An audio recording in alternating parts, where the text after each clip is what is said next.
on the fourth day of World Mental Health Week, we have a very special guest with us, Honorable Nyamahunge Grace Man from Uganda, East Africa. She is a clinical psychologist, counselor, and serving humanity through his psychological knowledge.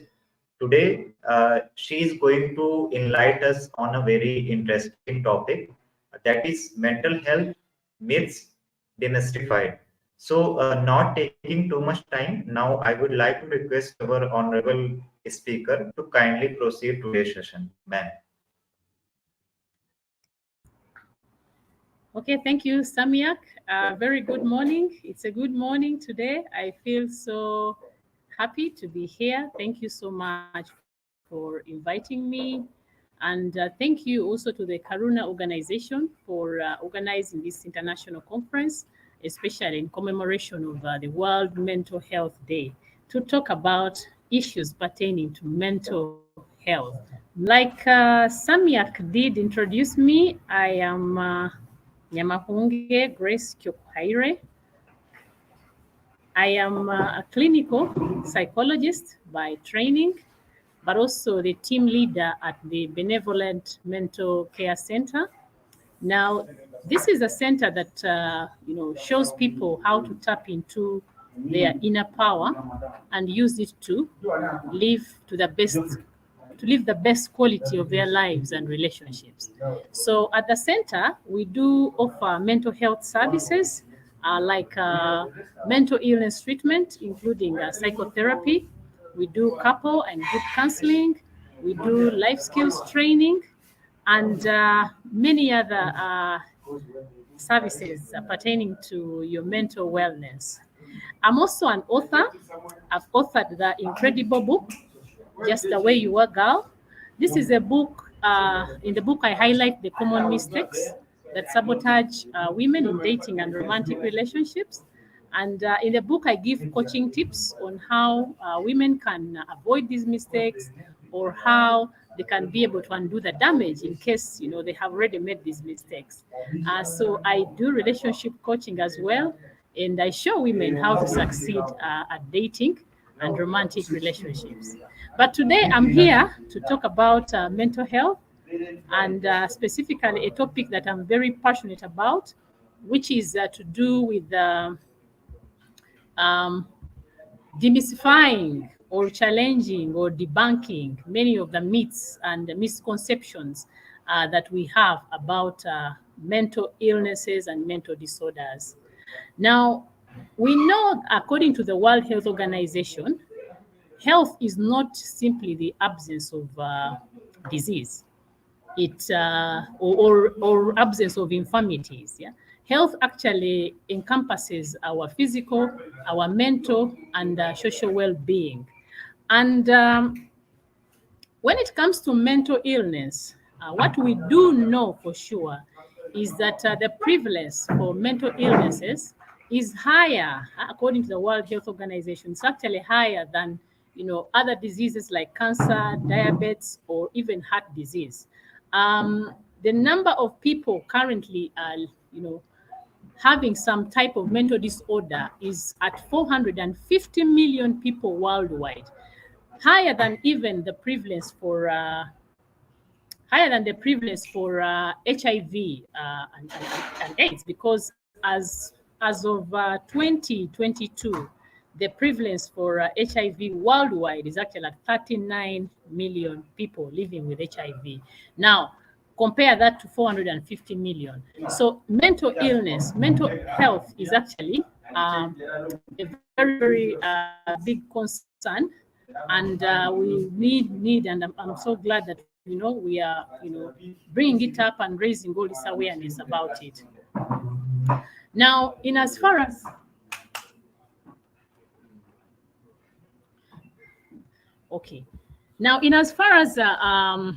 like I've said, the statistics, 450 million. That means that 1 in every 4 people actually over the world is, having some kind of suffering from some kind of mental disorder. And like I said, this is still higher than other diseases like diabetes, heart disease, and even HIV. For example, when you look at Uganda here, where where I live and where I I do my practice, yeah.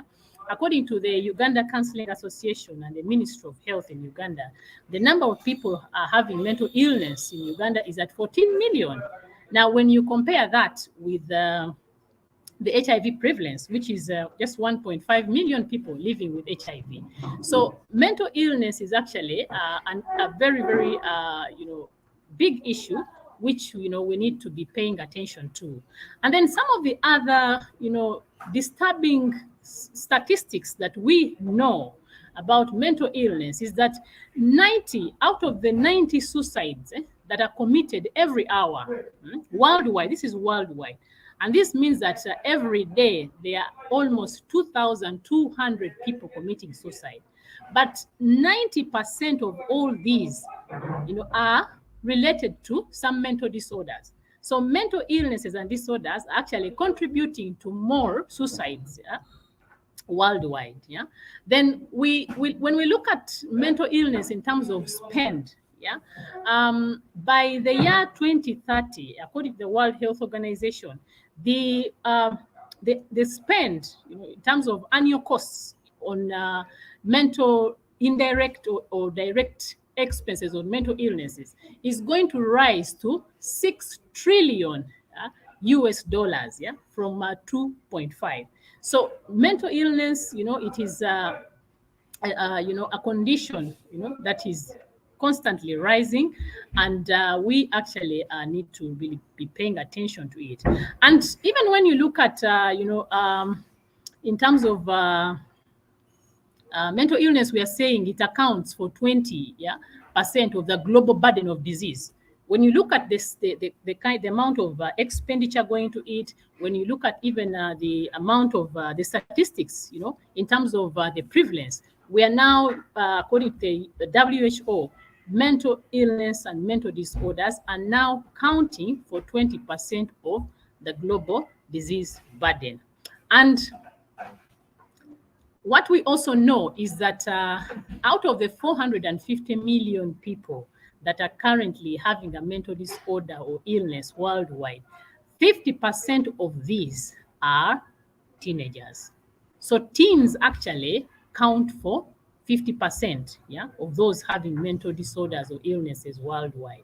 And the mental disorders actually start showing up during, the teen years, around age 14. But we are saying that it is taking up to or more than 10 years, yeah, to get treatment. So from the time of the onset of the symptoms to the time someone is, accessing a proper psychiatry or psychological treatment, it will take them 10 years. That means that, they begin now, seeking treatment in their early adulthood, yeah, and this is majorly because of the stigma that is associated, yeah, with mental illnesses and disorders. There's a lot of discrimination. There's a lot of prejudice. We have a lot of negative attitudes, yeah, towards mental illnesses and disorders, and all this often is coming from the lack of understanding, yeah, especially when it comes to the causes, yeah. People have so many fears, especially regarding the causes of these mental disorders, yeah. Like we shall see during the course of the presentation, yeah. And because of the fear, because of the stigma surrounding it, yeah, we have, it is actually deterring or affecting even, help-seeking whatever behaviors among people who have mental illnesses. Then there's also inaccurate and misleading media representations, especially when it comes to mental illnesses. There are so many inaccurate stereotypes, and that is what we, today want to really to debunk. Yeah, we want to give people the right information, the right knowledge. Yeah, because when people have the right knowledge, they can make, right decisions. They're confident about the choices they make.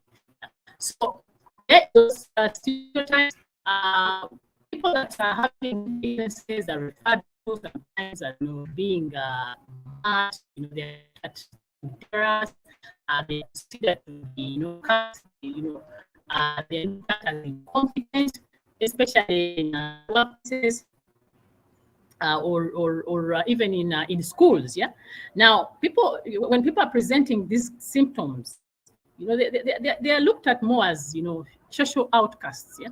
Instead of really looking at them as people who are unwell, people who actually need help.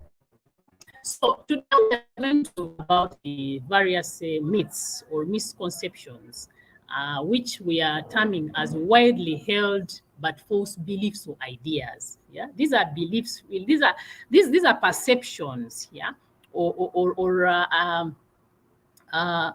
explanations that people have, which actually have no basis.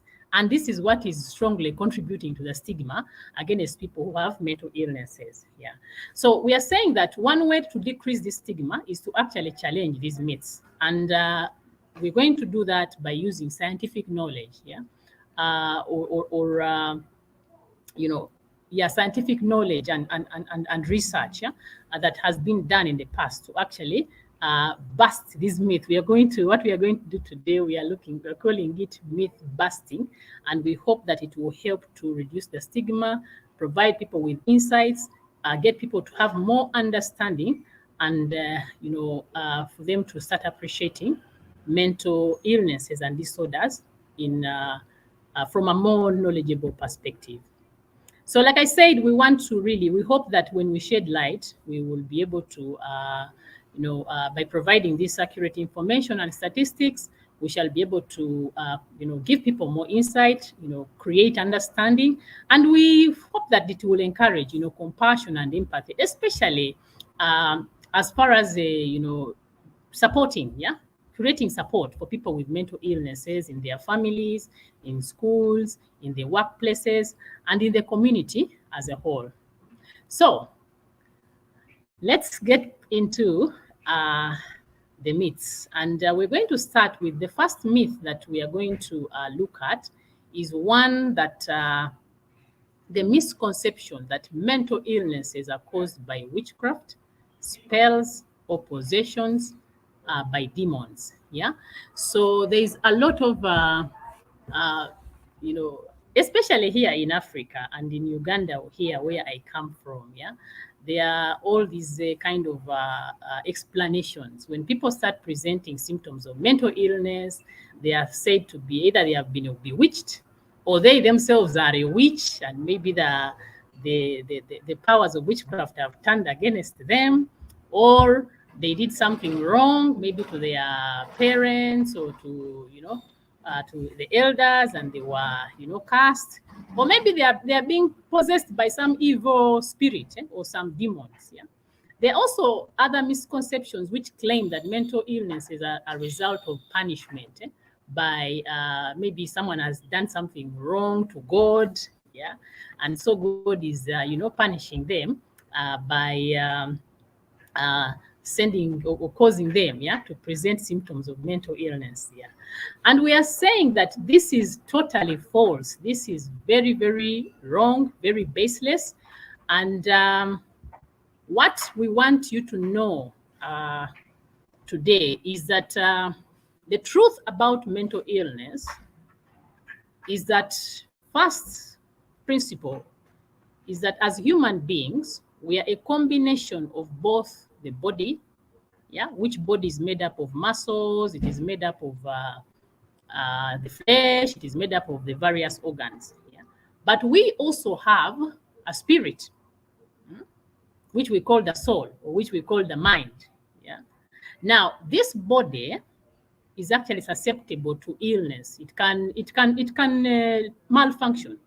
It can be attacked by either bacteria or virus, and someone will present with symptoms. They will feel weak. They will have no appetite. It will affect someone's functionality actually when the body is affected or is sick or is ill. Yeah. Now, just like the body falls ill and falls sick, so is the spirit or the soul. The soul also gets sick. The soul also can be affected. And the technical term for this is what we refer to as psychopathology. Okay.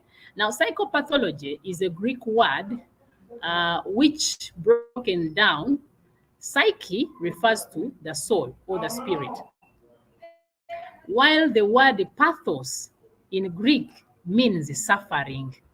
And of course, loge is the study or knowledge. Now, psychopathology simply means the suffering of the spirit. So when someone is presenting with symptoms of mental illness or mental disorder, they actually are having a psychopathology. They are having a suffering of the spirit. And this suffering of the spirit can manifest in many ways. Yeah, it can manifest, for example, in the way people think. Someone is beginning to think. Yeah, you'll find that their thinking is now distorted, or their thinking is now delusioned. Yeah, they are having all these, baseless, beliefs about themselves, about the world, about other people. That someone becomes very paranoid. They get, excessive fear. Their sleep is disturbed. Yeah, they will begin to talk excessively. Sometimes they become aggressive. Yeah, they will lose sleep. Yeah, or they will sleep a lot, or they will have totally no sleep. Their appetite, will be disturbed. Yeah, and to some extent, even people even get out of touch with reality and they become psychotic. Now, all that is actually implying that this psyche, yeah, is suffering or it is dysfunctional. And that is what really I want us to understand. That is the truth about mental illnesses and disorders, is that just in the same way that the body can be affected and get sick and get infected, so can the spirit. So I would like us to know that, yeah, it is not about demons. It is simply that the spirit is affected. And some of the things that today I wanted to share, some of what we know as the possible causes, yeah, the known causes actually for mental disorders and mental illnesses. So we have what we call neurodevelopmental defects. Now, these are defects that happen especially during the prenatal stage, during the time when the child is being in the womb, in the mother's womb. If there is some kind of intoxication, in form of maybe the mother is taking alcohol or is smoking, yeah.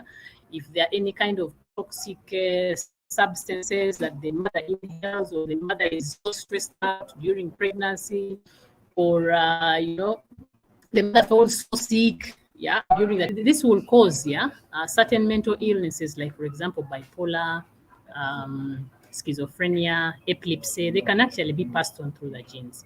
So just like other diseases like hypertension, like diabetes can be passed on from through the blood, the family line, and so is mental illnesses. Yeah, and when it comes to neurodevelopmental defects, some of those that the examples, yeah, disease in mental illnesses and disorders like for example schizophrenia, epilepsy, the learning disorders, and some of the other illnesses like intellectual disabilities, yeah, autism, those in the autism spectrum, all those, some of those that can be caused by neurodevelopmental defects. That is, what happened with the mother during the process of prenatal, or even certain complications during the process of giving birth to this child. Then we have aging as one of the other causes. You see, as we grow older, even our brain cells, start to wear out. So at some point, mental illnesses like dementia, like Alzheimer's disease, they actually are coming not because of witchcraft, but as a result of the brain cells, degenerating, just like the body degenerates really, yeah, and it starts to malfunction. So is the brain. Then other known causes are what we call imbalance of neurochemicals, and these are really mental disorders like, for example, depression, like anxiety, disorders like sleep disorders, sex disorders, disturbances in, the premenstrual disorders. These all can be caused by imbalance, in the chemicals in the brain, not necessarily that someone has been bewitched, but it's simply because there is an imbalance, including other disorders like, for example, bipolar. Then the other known big cause, which is actually becoming so rampant now, is the use of psychoactive drugs, for example, alcohol, the use of drugs like nicotine through smoking, weed, the opioids. All these actually contribute to mental illnesses. They are actually now, they cause a lot of, depression. These psychoactive drugs cause anxiety.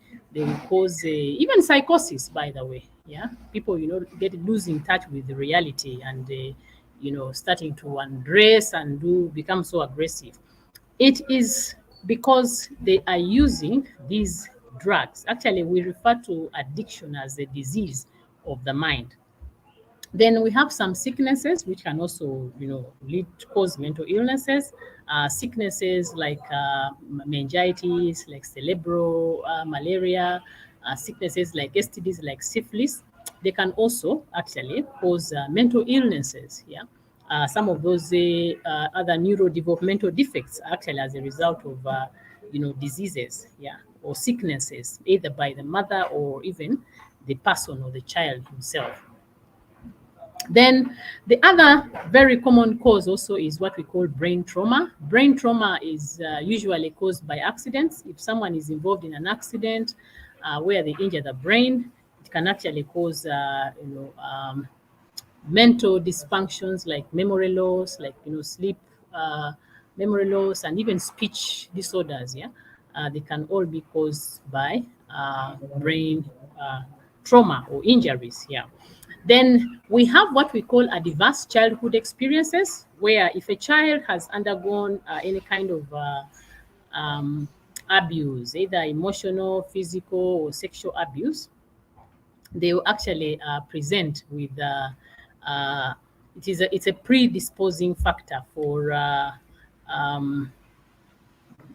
major personality disorders like borderline, like the antisocial personality disorder, narcissism, the obsessive compulsive disorders, the paranoid disorders, the dependent disorders, and even avoidant. Many of the most majority of that the personality disorders are actually caused by either trauma in childhood as a result of insecure attachment, or just a difficult childhood, which affected the growing brain and caused this child to start presenting mental illness symptoms.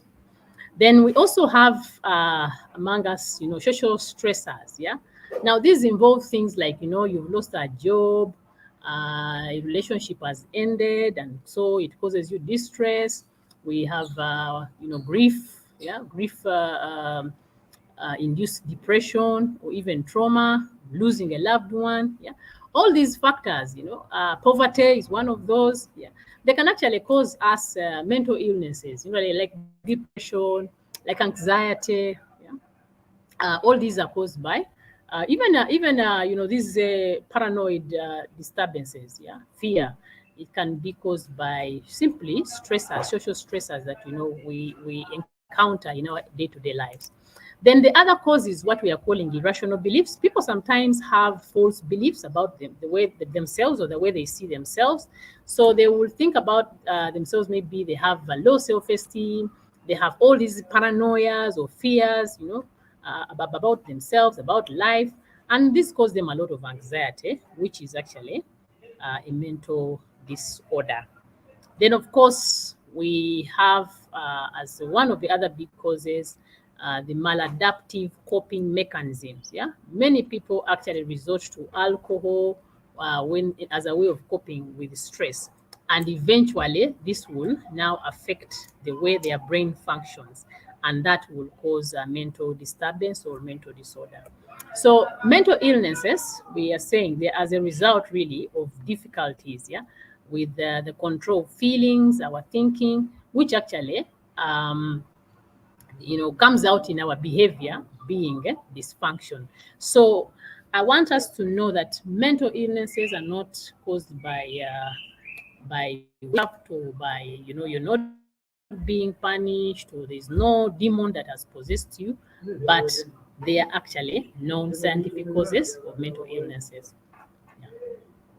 Then the other myth that is very common, the other misconception that is very common among us, our people, is that mental illnesses are as a result of moral failure or laziness. Now, the fact is that mental illnesses are not caused by moral failing. Although, for some people with mental illnesses, they start experiencing, symptoms like fatigue.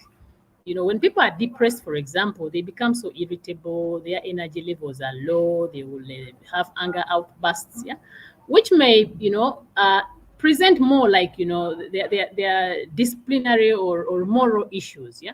But these are coming as a result of they're coming as part of the illness, yeah, not as its cause. So it's very important for us also to appreciate that is a myth that we need to debunk. Then the other very common one as well is that people with a mental illness will never get better. And the misconception that mental illnesses are too difficult to treat. People have these fears, yeah, about mental illnesses, yeah, and they think that, oh, it is so difficult to treat.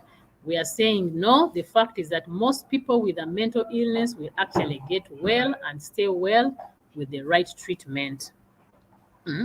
So sometimes, of course, just like with physical illnesses, yeah, the treatment will not be effective, yeah, but in many scenarios, yeah, we actually have many people who've actually undergone mental illness treatment and they've actually recovered. Yeah. Now, because the mental illnesses or disorders, they affect how the brains function. Sometimes the treatment will actually need some kind of specialized or complex treatment. And that is why we have a combination. We will use medications and also use, other therapies like psychotherapy to treat mental disorders. But that does not really mean that it is complex. It's actually treatable. Then we are also saying that early diagnosis and treatment will lead to great treatment outcomes. Now, this is what we are finding, that many times people are not, why people feel that mental illnesses do not cure is because they are coming for psychiatric or psychological treatment when the condition is severe or is advanced. When people get presenting symptoms of mental disorders, they first try out other options, like they will go to the shrines, visit witch doctors, they will try some herbal remedies, yeah. Others go to church for prayers, yeah. And it is until they find that this is not helping, that now they will come for proper psychiatric or psychological treatment. And actually this will affect the treatment outcomes. So we encourage people to come early. If they are having issues, let them please show up early for treatment, because this improves on the treatment outcomes. Okay.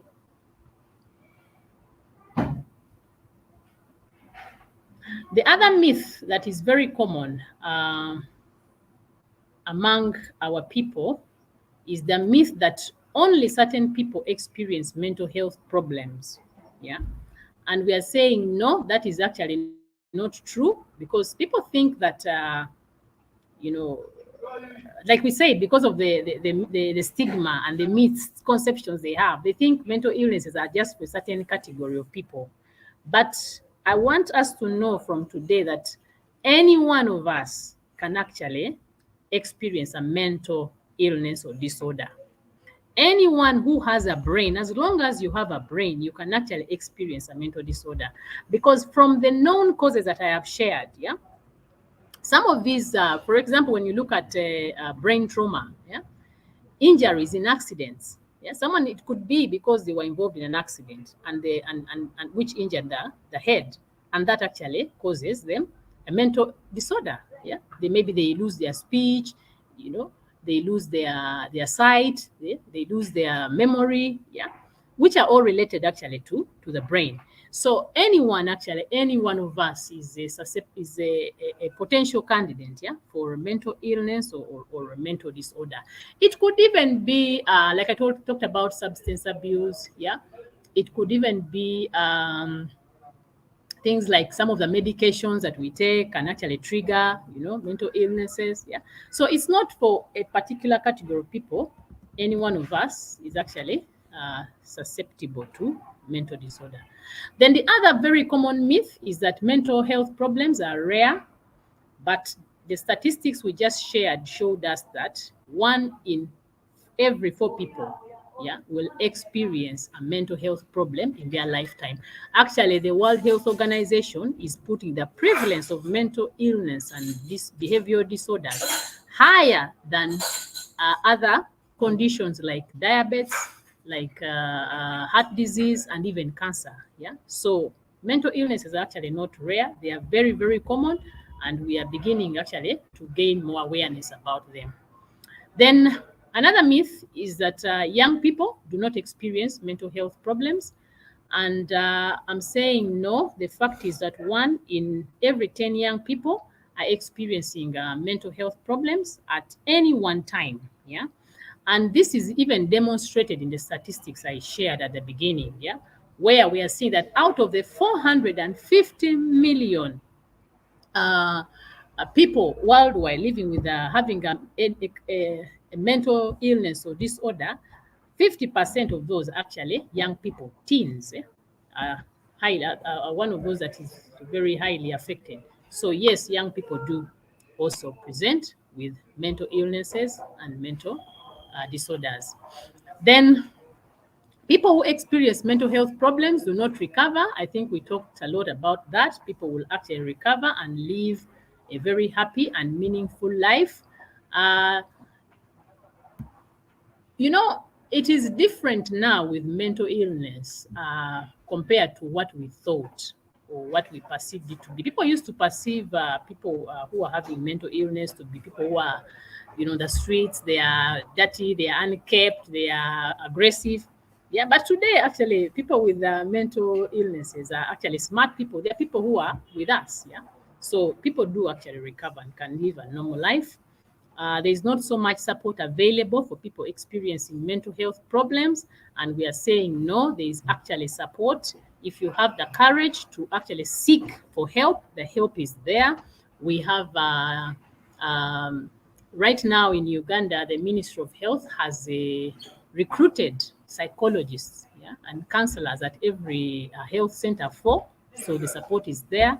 We are having companies now beginning to offer mental health treatment as part of the insurance cover for their employees. So there's actually, help, and you can access it. We are here with more and more clinical psychologists are being trained, psychiatrists available. It is just for you to gain the courage, and debunk all these stigmas, that you have or people have about mental illness, and the help is there for you. Then we have another misconception that children don't experience mental health problems until they are teenagers. That is very true, but to a large extent, even if it's less common, younger children can have mental health problems too. And we have seen that certain mental disorders, like, for example, speech disorders, impulsivity, hyperactivity, yeah, lack of concentration, they actually feature from as young as the age 2, because that is how now we're able to diagnose certain mental illnesses like autism, yeah, and ADHD. They actually start presenting at a much, much younger age, yeah, right from the age of 2. So yes, children also experience mental health symptoms. The other myth is that you can see if someone has a mental illness, and we are saying no, it is a bit not easy to tell just by looking at them, because like I said earlier, people with mental illnesses are just the same as everyone else. Yeah. Today, people who are living with schizophrenia, people who are, bipolar patients, they're actually living normal lives, especially now that with medication. Yeah. If medications are able to keep people stable, so they are able now to live, to function normally. They are very smart people. Yeah. And so, you can't just tell by just looking at people to tell who has a mental illness or not. But also, although looking also, because you see, when someone has a mental illness, especially many of the mood disorders, yeah, and some of the illnesses, yeah, the organic illnesses like schizophrenia, they tend to have low motivation. They tend to lose interest in themselves and everything around them. So they will lose interest in self-care. They will no longer pay attention to how they look. So they'll just dress anyway. They will be shabby, hair not combed. Yeah. And to some extent, that can actually indicate, that could signal that actually someone has a mental illness. But by and large, nowadays, it's not just by looking. You need actually to have people properly diagnosed and assessed for mental illness. Then lastly, the other myth is that it is very rare for young people to self-harm. Now we're saying that this is a misconception, a very big one, because over the past 10 years, the number of young people admitted to hospital relating to self-harm has increased. Yeah. But, we are seeing more and more of young people actually who are burning themselves, who are cutting themselves, young people who are banging their heads, yeah, who are starving themselves. That is another way that actually they are self-harming, yeah, depriving themselves of food. Especially people in their teens who have personality disorders like borderline. Excuse me. People who have personality disorders, yeah, young people actually, that is one of the ways that these child traumas, yeah, present in young people through, things like self-harm and through suicide, yeah, the suicidal tendencies, yeah. So yes, now, we have a much better understanding, and it is becoming more recognized than in the past. But yes, young people do self-harm. So in conclusion, I'm saying that knowledge is power. The more we can get to, have insight, have understanding, especially on the causes. This is usually an area that disturbs people so much, especially what is causing me to feel this way. And that is why they will go to witch doctors. That is why they will go to church. That is why they will, try all these other options, yeah, because they are very disturbed by what is causing all these symptoms. But we're saying today, by sharing this knowledge, that now we have learned something, that mental illnesses are not caused by evil spirits or evil forces like we thought. And so let's use this knowledge now to make better decisions. Let's use this knowledge to make better, healthy and help seeking choices. Let's also break the stigma about mental illnesses and disorders. Yeah. Reach out, to your families, to your workplaces, to your children, to your communities. Yeah. Let people know that actually it is okay to seek for help. It is an illness, just like a physical illness. Yeah. Because there is no health without mental health. The mind, the brain actually controls the entire body, the entire system. Yeah. So if something is not right with the mind or with the brain, then the entire body is going to be affected. Actually, they are what we call somatoform disorders, where someone is presenting with symptoms like they are sick, like they have symptoms like of an infection or like malaria. Yeah. They are not sleeping, the whole body is painful. They they have no appetite. Yeah. They are, they're not happy. Yeah. But when they go to hospital and check, they actually find that nothing. You don't have malaria, you don't have an infection. Now that is a sign, symptomatic, because it is what is happening in the mind, either some anxiety or some mood distress that is actually causing these symptoms. So let's know that without mental health, the rest of the other system will actually be affected. So let's prioritize mental health and make it as important as physical health.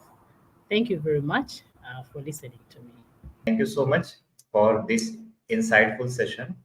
I just want to ask that what will be your advice or suggestions to the mental health professionals who are in the field of counseling or in the field of therapy?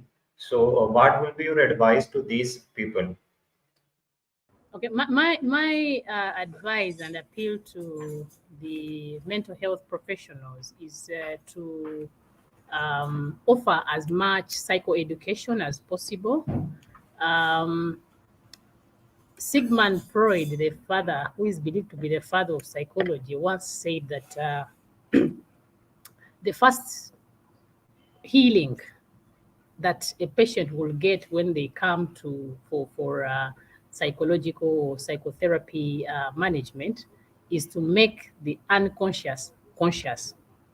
The more, because most of what is happening when it comes to mental illnesses and disorders is happening more, especially the mental disorders, yeah, the neurosis. It's happening more at a subconscious level.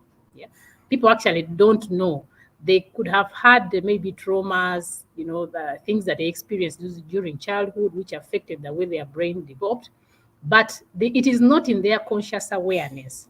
So by endeavoring to make this unconscious conscious, yeah, giving them information, teaching them about, the symptoms that they are presenting, yeah, what do they, what is happening in the mind, yeah, what is happening around them that could be triggering this kind of conditions. I think that should really be the first form of treatment. Should be to psychoeducate our clients or our patients so that they get an insight, yeah, of what could be the underlying cause of the symptoms that they are presenting. Thank you so much. Uh, at the end of today's wonderful session, what will be your conclude message to all the world and humanity through this conference? Okay, thank you, Samyak. My general message really, I will still re-echo what I emphasized in the presentation, that mental illness is, you know, as important as physical, health. Mental illness is an illness, is a sickness, is a dysfunction or a malfunction. Just like the body malfunctions and falls sick, so is the mind. So we really need to start treating, yeah, mental illness just like any other illness. Yeah, let's be open to seeking treatment. Let's have these discussions. Let's talk about it. Yeah? Let's share, especially information on the possible causes, so that people get the confidence. People, we erase these fears of demons and the cursing, yeah, which are causing people to be afraid of seeking for treatment. So let us be open. It is just a suffering of the spirit. Like I said, it's a psychopathology, and there's treatment, just like there's treatment for any other physical ailment. Once again, thank you so much for such a wonderful and insightful session on the occasion of World Mental Health Week. So, thank you so much, ma'am, for providing your valuable time. Thank you, Samyak, for giving me the opportunity.